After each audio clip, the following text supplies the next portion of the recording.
Good morning all of you. आज का जो हमारा क्लास रहेगा वो तिलका आंदोलन पे रहेगा। देखिए, तिलका आंदोलन का झारखंड की आंदोलन में या झारखंड की पृष्ठभूमि में बहुत बड़ा योगदान रहा है। हम लोग बाबा तिलका मांझी को झारखंड के प्रथम स्वतंत्रता सेनानी जो शहीद हो गए थे, जिनको फांसी दी गई थी, के बारे में जानेंगे। साथ ही साथ हम लोग झारखंड के आदि विद्रोही तिलका मांझी ने किस प्रकार से संथाल परगना वाले क्षेत्र में, राजमहल वाले क्षेत्र में, बिहार के भागलपुर वाला एरिया, सुल्तानगंज वाले पहाड़ी वाला एरिया में किस प्रकार से विद्रोह किया और उनकी छवि किस प्रकार से रॉबिन हुड की बन गई थी और अंग्रेजों को एकदम पीछे धकेल दिया था, अंग्रेजों को एकदम पुशबैक कर दिया था। इन सब कारणों को जानेंगे। और तिलका विद्रोह से सवाल हमेशा से ही पूछे गए, या तिलका आंदोलन कहिए या तिलका विद्रोह कहिए, हमेशा से ही सवाल पूछे गए हैं। और देखिए, तिलका आंदोलन जो है वो पहाड़िया जो विद्रोह हुआ था उसके कम से ही उपजा था, क्योंकि पहाड़िया विद्रोह और तिलका विद्रोह का जो क्षेत्र था वो बहुत ज्यादा अलग नहीं था। वो एक दूसरे से लगभग आप बोल सकते हैं इंटरकनेक्टेड था। और पहाड़िया विद्रोह की जो राख होती है उन्हीं से तिलका विद्रोह का जन्म हुआ था। हम ये वर्ड का यूज कर सकते हैं। तो हम लोग क्या देखे थे कि पहाड़िया विद्रोह 1772 से लेकर 1782 तक चला था और 1783 में एक नया विद्रोह स्टार्ट होता है। इसका नाम होता है तिलका आंदोलन या फिर तिलका विद्रोह। तो आइए आज का हेडिंग लगाते हैं, तिलका आंदोलन।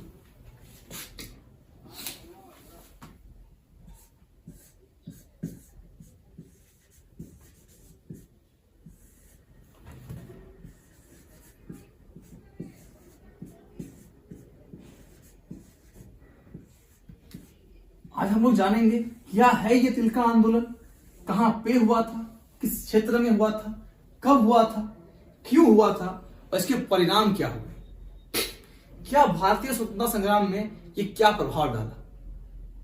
आइए सबसे पहले बात करते हैं नाम पर। तो आंदोलन का नाम क्या है? तिलका आंदोलन। इसका नाम तिलका आंदोलन क्यों पड़ा? क्योंकि ये जो आंदोलन चला था, ये जिस व्यक्ति के नेतृत्व में चला था, इस आंदोलन का जो लीडर थे उनका नाम था तिलका मांझी।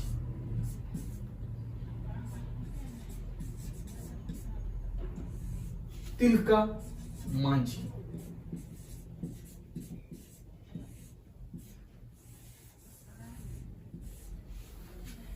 इसके द्वारा या इन व्यक्ति के द्वारा इस आंदोलन को लीड किया गया था, इसीलिए इस आंदोलन का नाम क्या पड़ा? तिलका आंदोलन पड़ा। कब चला था यह आंदोलन? तो अभी हम बताएं कि तिलका आंदोलन पहाड़िया विद्रोह के राख से जन्म लिया था। क्योंकि हम लोग जानते हैं पहाड़िया विद्रोह 1772 से स्टार्ट होकर 1782 तक अलग अलग चरणों में संपन्न हुआ था। कभी रानी सर्वेश्वरी ने पार्टिसिपेट किया, तो कभी रमना अहाड़ी ने पार्टिसिपेट किया। तो इस तरह के जो आंदोलन चल रहे थे पहाड़िया विद्रोह, उसी के अंत में या पहाड़िया विद्रोह के दमन के बाद जन्म लेता है 1783 में तिलका आंदोलन। और ये आंदोलन 1783 से 1785 तक उग्र रूप में रहता है, जब तक कि बाबा तिलका मांझी शहीद नहीं हो जाते हैं, जब तक कि इन्हें फांसी नहीं दे दिया जाता है।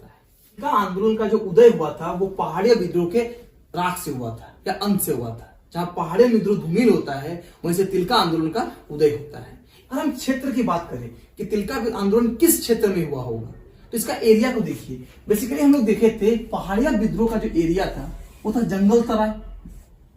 बात किए थे हम लोग जंगल तराई, वर्तमान समय का राजमहल। वर्तमान समय की बात करें तो राजमहल। वैसे तिलका आंदोलन का जो क्षेत्र रहा, तो आपको दो जगह याद रखना है, झारखंड भी याद रखना है और बिहार भी याद रखना है। क्या याद रखना है? बिहार। झारखंड के परिप्रेक्ष्य में आपको याद रखना है राजमहल की पहाड़ी या राजमहल वाला क्षेत्र। कौन सा क्षेत्र? झारखंड के परिप्रेक्ष्य में बात करें तो सिंपल आपको याद रखना है राजमहल वाला क्षेत्र, राजमहल। इन बिहार के परिप्रेक्ष्य में बात करें तो सुल्तानगंज।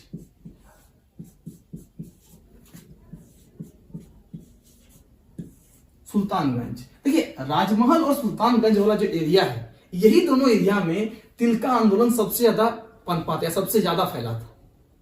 सुल्तानगंज की पहाड़ी, ये यही सुल्तानगंज है जहां हम लोग देखते हैं कि जब बाबा धाम में लोग पानी चलाते हैं तो सुल्तानगंज से पानी उठा के लाते हैं और पैदल यात्रा करते हुए बाबा धाम में देवघर पहुंचते हैं। तो यही कंडीशन था, राजमहल और सुल्तानगंज इस एरिया में सबसे ज्यादा क्या पनपा था, तिलका आंदोलन। और इनका नेतृत्व करता कौन था, तिलका माझी। आइए कुछ पॉइंट आप तिलका माझी के बारे में जान लेते हैं कि एग्जाम में तिलका माझी से भी बहुत सारे सवाल पूछे जाते हैं। सबसे पहला पॉइंट कि तिलका माझी का जन्म कहां हुआ था। तो जन्म हुआ था तिलकपुर। कहां पे हुआ था, तिलकपुर। कब हुआ था, ये लिख लीजिए 11 फरवरी 1750। 11 फरवरी 1750 को बाबा तिलका माझी का जन्म होता है तिलकपुर नामक स्थान पर। इनके पिता का नाम सुंदरम मुर्मू। यहाँ पे सुंदर मुर्मू भी बहुत जगह लिखा हुआ आपको मिलेगा। पिता कौन हो गए, सुंदर मुर्मू या फिर सुंदरम मुर्मू। बचपन में जब ये अपने बचपन में थे, बाल्यकाल में थे, तो इन्हें जबरा पहाड़िया भी कहा जाता था।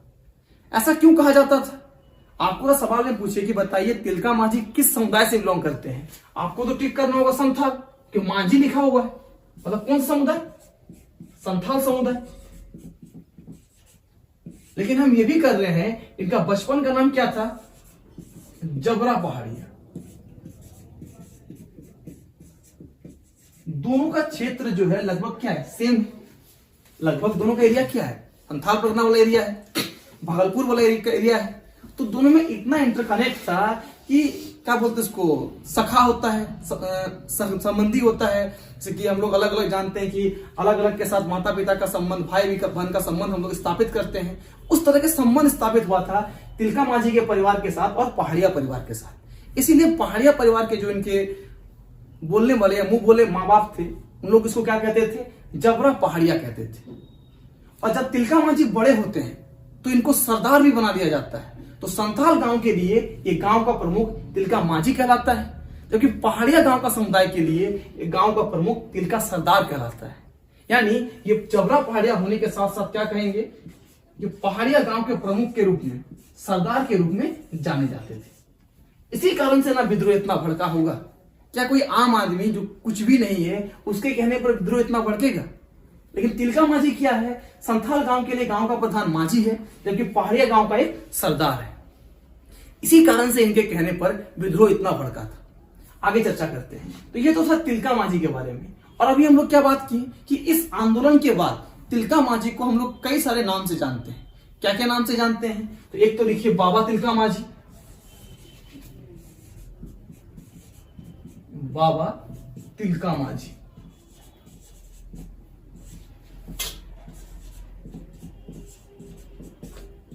दूसरा क्या लिख लेना है कि इनको हम लोग आदि विद्रोही के नाम से जानते हैं।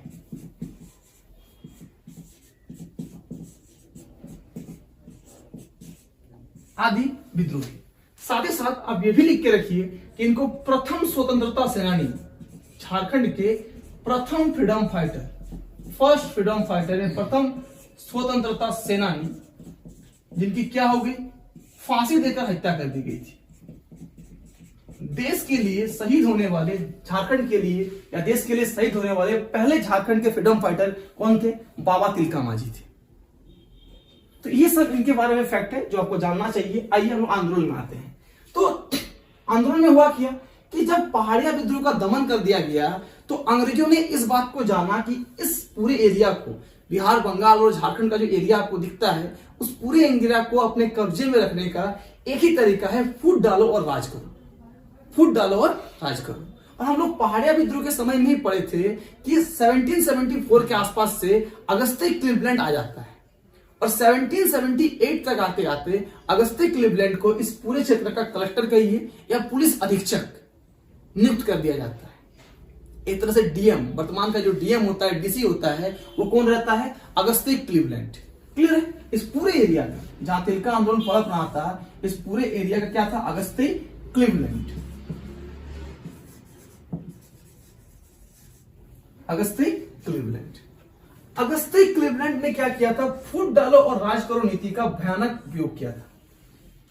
जैसी इसकी नियुक्ति हुई थी और 1778 तक इसको पुलिस अधीक्षक बना दिया गया। 1778 तक इन्होंने क्या किया, इस एरिया में पहाड़िया और संथाल इन दोनों पे फूट डालना स्टार्ट कर दिया। अपने पुलिस अधीक्षक बनने के बाद से 9 महीने के अंदर इन्होंने 47 पहाड़िया सरदार को आत्मसमर्पण करने पर विवश कर दिया। जब पहाड़िया सरदार आत्मसमर्पण कर दिए तो इन्होंने पहाड़िया और संथालों को मिलाकर कुल 1300, कुल कितना, 1300 व्यक्तियों को धनुर्धर के रूप में नियुक्त किया। मतलब इसी क्षेत्र के, राजमहल क्षेत्र के, भागलपुर एरिया के उस इलाका को मिलाकर कितना, 1300 व्यक्तियों को क्या नियुक्त कर दिया, धनुर्धर, अंग्रेजों की ओर से। और इन धनुर्धरों को 2 रुपया से लेकर 10 रुपया का वेतनमान दिया गया। 2 रुपये से लेकर 10 रुपये के वेतनमान में रख दिया गया। और इन धनुर्धरों का प्रमुख बना दिया गया था जोराहा नामक पहाड़िया को। क्लियर है? कहीं कहीं पर आपको जौराहा भी मिलेगा, तो घबराना नहीं है, एक ही व्यक्ति का नाम है, जोराहा या फिर जौराहा नामक व्यक्ति को। यही व्यक्ति हम लोग देखेंगे आगे तिलका आंदोलन में तिलका मांझी को पकड़ाने में सहायता करेंगे। देखिए, ये तो हम रीजन बता रहे थे कि क्या हो रहा था। तो अगस्ती क्लीवलैंड जब इतना फूट डालो और राज करो की नीति अपना रही थी और जितने इस एरिया का भूमि था उसको सूर्यास्त कानून के तहत अंग्रेजों की संपत्ति यानी सरकारी संपत्ति घोषित कर रहा था कि अगर आप सूर्यास्त कानून के तहत सूर्य अस्त होने से पहले तक टैक्स नहीं पहुंचा सकते हैं तो आपकी जमीन क्या हो जाएगी, सरकारी जमीन घोषित कर दी जाएगी। यानी इन लोगों की अपनी जमीन क्या हो रही थी, छीनी जा रही थी। साथ ही साथ इस पूरे एरिया में जो बाहर से आने वाले लोग थे उनको ज्यादा प्रबंधन, ज्यादा कार्य क्षमता, ज्यादा सुख सुविधाएं दिया जा रहा था और यहाँ के लोकल लोगों का शोषण हो रहा था। तो ये सब कारण था तिलका आंदोलन का। एक एक करके आप लोग नोट डाउन कर लीजिए। पहला पॉइंट लिखिए, ये तिलका आंदोलन के कारण में पहला पॉइंट लिखिए आप लोग, क्या रीजन था कि तिलका आंदोलन हुआ। पहला पॉइंट, अंग्रेजों की फूट डालो और राज करो नीति का विरोध। अंग्रेजों की फूट डालो और राज करो नीति का विरोध। दूसरा पॉइंट हमारा क्या हो जाएगा, यानी पहला तो हो गया कि अंग्रेजों का फूट डालो और राज करो, इसका विरोध किया हम लोग, है ना। दूसरा पॉइंट, जो सरकारी संपत्ति घोषित की जा रही थी यानी अपने खुद के जमीन का मालिकाना हक प्राप्त करना। दूसरा पॉइंट में क्या लिखेंगे कि पहाड़िया संथाल जाति के द्वारा अपने खुद के जमीन पर मालिकाना हक प्राप्त करना।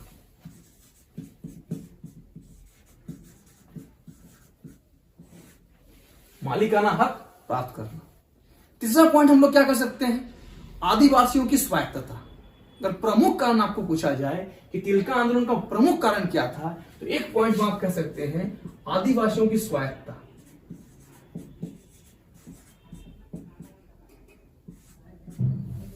आदिवासियों की स्वायत्तता। स्वायत्तता कहने का मतलब कि आदिवासियों का अपना कल्चर होता है, अपना पर्व फेस्टिवल होता है, अपना तौर तरीके होते हैं। अंग्रेज उनके तौर तरीकों पर दखलंदाजी कर रहे थे। जब ये सब कारण होने लगा तो तिलका मांझी यानी एक जो पहाड़िया सरदार कह सकते हैं और एक मांझी कह सकते हैं, इन्होंने एक आंदोलन को रूपरेखा बनाई और 1783 में इन्होंने आक्रमण करना स्टार्ट किया। और जहां जहां पर अंग्रेज लोग इस तरह के अधिकार डाल रहे थे, जमीन पर जबरन कब्जा कर रहे थे, उन अंग्रेज अफसरों को, उन अंग्रेज धिक्कुओं को या कोई ये कि साहूकारों को मारना स्टार्ट किया। इनका छवि कुछ इस प्रकार से हो गया कि ये क्या कर रहे थे कि बड़े बड़े साहूकार, बड़े बड़े गोदाम, खजाने उसको लूट लिया करते थे और गरीबों में बांट देते थे। तो तिलका मांझी की छवि जस्ट लाइक रॉबिन हुड बन गया था कि अमीरों को लूटो और गरीबों में बांट दो। तो तिलका मांझी को इस पूरे आंदोलन के दौरान किस नाम से जाना गया, रॉबिन हुड के नाम से। ये पॉइंट जरूर लिख लीजिएगा, क्यों इनको रॉबिन हुड के नाम से जाना गया। तो लिखिएगा कि तिलका मांझी में क्या कर रहे थे, बड़े बड़े गोदाम, बड़े बड़े अन्नागार, अंग्रेजों के जहां संपत्ति जमा हो रहते थे उनको लूट कर क्या करते थे, गरीबों में बांट देते थे। इस कारण से इन्हें कहा गया, रॉबिनहुड नाम की संज्ञा दी गई। इस पूरे आंदोलन में तिलका मांझी और उसके अनुयायियों का जो युद्ध करने का तरीका था वो गुरिल्ला पद्धति था। कौन सा युद्ध पद्धति? गुरिल्ला युद्ध पद्धति। अब भैया ये गुरिल्ला युद्ध पद्धति होता क्या है? अभी तो हम कह दिए इस पूरे आंदोलन में इन लोग का युद्ध पद्धति क्या था? गुरिल्ला युद्ध पद्धति। गुरिल्ला युद्ध पद्धति कहने का मतलब छापामारी। आप लोग और मराठा पढ़े होंगे तो मराठा में पढ़े होंगे कि मराठा लोग का जो युद्ध पद्धति था वो क्या था? गुरिल्ला युद्ध पद्धति। मतलब जंगलों में छिप के रहना, पेड़ पौधे के साथ एक साथ समाहित होकर रहना, अचानक से अटैक करना, लूटना और फिर गायब हो जाना। मतलब प्रत्यक्ष तौर पर कभी लड़ाई नहीं करता था।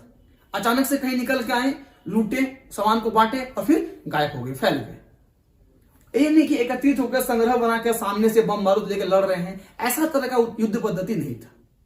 और ऐसे तरह से अंग्रेजों से लड़ भी नहीं सकता था। अंग्रेजों के पास पूरा हाईटेक अधिकार आ चुके थे, 101 हथियार थे, और हमारे पास क्या रहती, धनुष थे। कब तक टिकते थे धनुष लेकर? इसलिए गुरिल्ला युद्ध पद्धति इस आंदोलन को सक्सेस करने का एक बहुत बड़ा रीजन था। जब इस आंदोलन को और आगे बढ़ता रहा तो तिलका मांझी ने अपना संदेश अलग अलग गांव में पहुंचाना स्टार्ट किया, और अपने संदेश को अलग अलग गांव में पहुंचाने के लिए तिलका आंदोलन में साल पत्ता का यूज किया गया था। साल का पत्ता, तो ये पॉइंट तो जरूर नोट डाउन करना है। क्या लिखना है कि तिलका आंदोलन में या तिलका आंदोलन के दौरान बाबा तिलका मांझी के द्वारा साल के पत्ते के माध्यम से, बाबा तिलका मांझी के द्वारा साल के पत्ते के माध्यम से अपना संदेश गांव गांव तक पहुंचाया गया था। जब इनका संदेश गांव गांव तक पहुंचा तो इन्होंने कहा कि भैया इस आंदोलन का मोटो क्या है, हम लोग ये आंदोलन कर क्यों रहे हैं? तो इन्होंने कहा कि तिलका आंदोलन जो हम लोग कर रहे हैं और आप लोग इस पे पार्टिसिपेट कीजिए, इसका सबसे बड़ा रीजन है आदिवासियों की स्वायत्तता, कि हम लोग आदिवासियों की स्वायत्तता चाहते हैं। अपने क्षेत्र पर, अपने भूमि पर किसी का दखल अंदाजी नहीं चाहते हैं। और जब ये बात गांव गांव में पहुंची तो बहुत सारे गांव के लोग या बहुत सारे आंदोलनकारी इस आंदोलन में शामिल हो गए। चाहे वो पहाड़िया जनजाति के हो, चाहे वो संथाल जनजाति के हो, चाहे वो मलेर कहलाएं, सोरैया पहाड़िया कहलाएं, बंजारा कहलाएं, सदान कहलाएं, ये सब इस आंदोलन में शामिल हो गए और तिलका मांझी का या तिलका आंदोलन का समर्थन किया। इस आंदोलन का एक खासियत या एक पॉइंट आपको जरूर याद रखना है कि इस आंदोलन में महिलाओं की भागीदारी बहुत अधिक थी या अत्यधिक थी कह सकते हैं। क्या बात कर रहे हैं कि तिलका आंदोलन में क्या हुआ था? महिलाओं की भागीदारी बहुत ज्यादा देखने को मिलती है।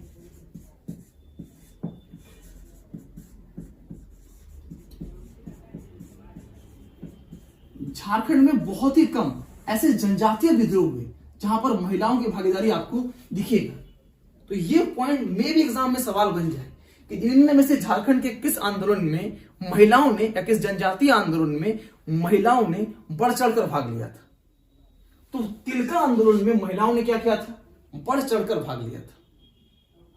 क्लियर है? तो ये था तिलका आंदोलन में कि महिलाओं की क्या पार्टिसिपेशन था। महिलाओं का काम था कि भैया जो आंदोलनकारी थे, जो जंगलों में छिपे हुए रहते थे, उनके लिए भोजन का प्रबंध करना। जब उनके नाम पर वारंट निकाला हुआ है, अंग्रेज कहीं पर देखने पर स्टूडेंट साइड का ऑर्डर है, तो भोजन कहां से मिलेगा? भोजन प्रबंध करवाना, कपड़े का प्रबंध करवाना। कुछ हथियार हो गए और तीर बनाने हैं, तो आप जंगल में कब तक तीर बनाइएगा? तो महिलाओं ने तीर बनाकर पहुंचाया। तो महिलाओं की भागीदारी बहुत ज्यादा रही तिलका आंदोलन पर। आगे हम लोग बात करते हैं आगे आंदोलन कैसे कैसे बढ़ा। साथ ही साथ इस आंदोलन के प्रमुख जो रीजन बोलिएगा तो क्लीवलैंड का दमनकारी नीति।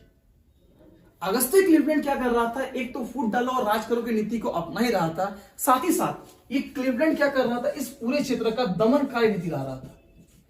तो कहीं ना कहीं ये जो तिलका आंदोलन हुआ था वो अगस्त्य क्लीवलैंड के खिलाफ ही था। और अगस्त्य क्लीवलैंड पुलिस अधीक्षक बन चुके थे 78 तक। 1784 में तिलका मांझी और इसके अनुयायियों ने यह टारगेट कर लिया कि हमें अगस्त्य क्लीवलैंड पर ही अटैक करना है। और डेट डालिएगा 13 जनवरी 13 जनवरी 1784 के दिन बाबा तिलका मांझी एक ताड़ का पेड़,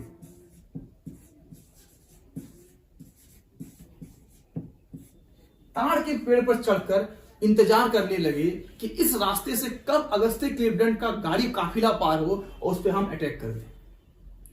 इतिहासकार या अंग्रेज इतिहासकार ये लिखते हैं, इस ताड़ के पेड़ से छिपकर बाबा तिलका मांझी ने एक तीर चलाया और वो तीर अगस्त्य क्लीवलैंड को लगा।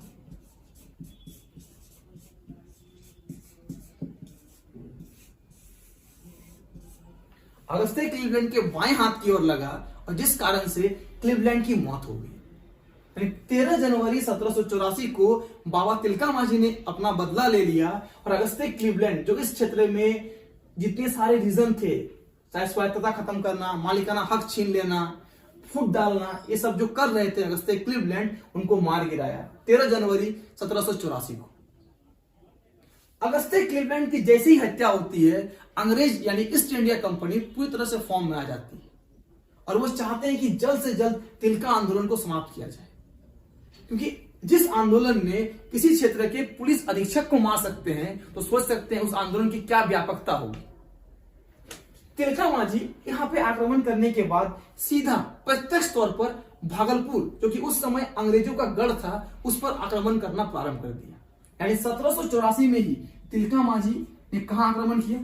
भागलपुर पर आक्रमण किया।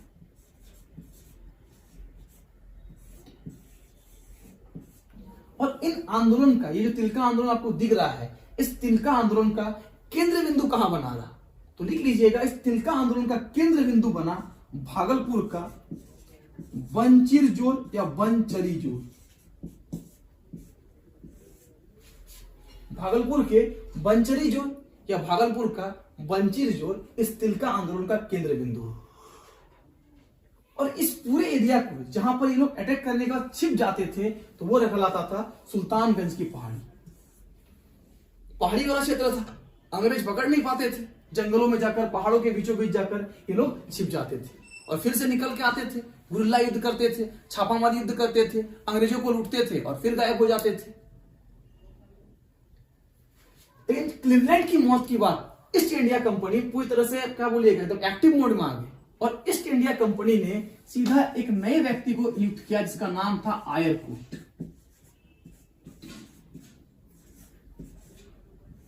आयरकूट। और इन्हें यह परमिशन दे दिया कि तिलका आंदोलन के जो समर्थक हैं उनको सीधा गोली मार दिया जाए या इनको सीधा बंदी बना लिया जाए। आयरकूट ने प्रत्यक्ष कार्रवाई की, बहुत ज्यादा इस पर अपना कड़क रुख अपनाया और जो इनके धनुर्धर थे, 1300 धनुर्धर, इन लोगों को कहा कि भैया आपको ईस्ट इंडिया कंपनी ने वेतन देता है, तो आप लोग क्या कर रहे हैं, आप लोग तिलका आंदोलन के खिलाफ लड़िए। और आपस में ही जो इनके ही भाई थे, जो इसी क्षेत्र के लोग थे, इनको तिलका आंदोलन के खिलाफ कर दिया। और ये जो इनके सरदार थे, इनके जो प्रमुख 1300 धनुर्धरों के जो प्रमुख नियुक्त किया गया था जौराहा या जौराहा को, इनकी सहायता से या इनकी सूचना पर इन्होंने क्या किया, 1785 को सुल्तानगंज की पहाड़ी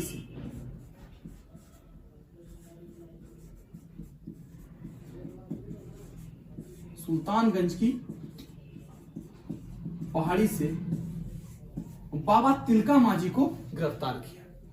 किसके सहायता से या किसके संदेश पर? जौराहा या जौराहा के। यानी आपको कह सकता है कि किसने धोखा दिया था या किसके संदेश पर बाबा तिलका मांझी को गिरफ्तार किया गया था? तो जौराहा या फिर जौराहा के।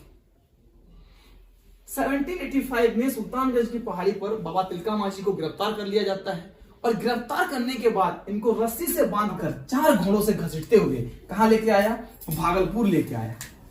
और भागलपुर में लाकर 1785 में, याद रखिएगा, 1785 में ही इनको बरगद के पेड़ से, इसके पेड़ से लिखिएगा, बरगद के पेड़ से, बरगद के पेड़ पर लटकाकर फांसी दी गई, जिससे बाबा तिलका मांझी को झारखंड के प्रथम स्वतंत्रता सेनानी जो शहीद हो गए बनने का मौका मिला।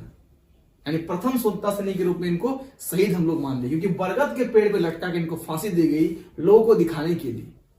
और जब इनकी हत्या कर दी गई, जब इनको फांसी दे दिया गया, तो धीरे धीरे ये आंदोलन डिक्लाइन कर गया। हम लोग एक वर्ड में कह सकते हैं कि ये आंदोलन समाप्त हो गया। यानी बाबा तिलका मांझी के मृत्यु के साथ ही 1785 में ही ये आंदोलन क्या हो गया, मतलब लोगों के मन में तो रह गया, लेकिन जो आंदोलन की रूपरेखा थी, आंदोलन का जो विस्तार हो रहा था, वो समाप्त हो गया।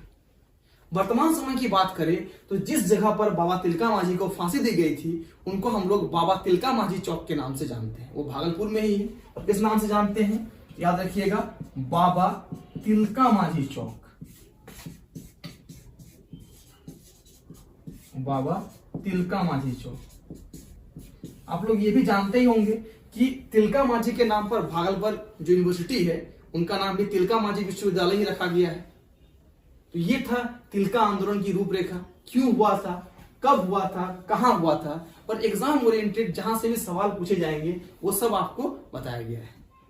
क्या देखें हम लोग कि तिलका आंदोलन का रीजन ही क्या था कि अंग्रेजों का जो नीति था, फूट डालो और राज करो, इसके खिलाफ था। जो अंग्रेज जमीन को छीन ले रहे थे, उस मालिकाना हक को वापस चाह रही थी, आदिवासियों की अपनी स्वायत्तता थी, इसके लिए इस लड़ाई को लड़ी गई थी। हम लोग एक इंपॉर्टेंट पॉइंट जो हम हमेशा आपको बताएं इसमें आंदोलन में, कि तिलका आंदोलन में एक ऐसा जनजातीय आंदोलन था जहां पर महिलाओं की भागीदारी बहुत ज्यादा थी। हाँ, इसमें एक पॉइंट और याद कर लीजिएगा या ऐड करके रखिएगा कि तिलका आंदोलन का एक मोटो ये भी था कि जो सामंतवादी प्रथा चल रही थी, जो जमींदार, साहूकार या बाहरी लोगों को बढ़ावा दिया जा रहा था, इनका विरोध करना। यानी एक इसका कारण में आप क्या ऐड कर लीजिएगा, सामंतवाद का उन्मूलन या सामंतवादी प्रथा का विरोध। ठीक है, इस पॉइंट को भी ऐड कर लीजिएगा। तो ये था तिलका आंदोलन। आशा करते हैं आप लोगों को समझ में आया होगा, आप लोगों को अच्छा लगा होगा। चलिए मिलेंगे अगले क्लास में या अगले सेशन में, तब तक के लिए थैंक यू।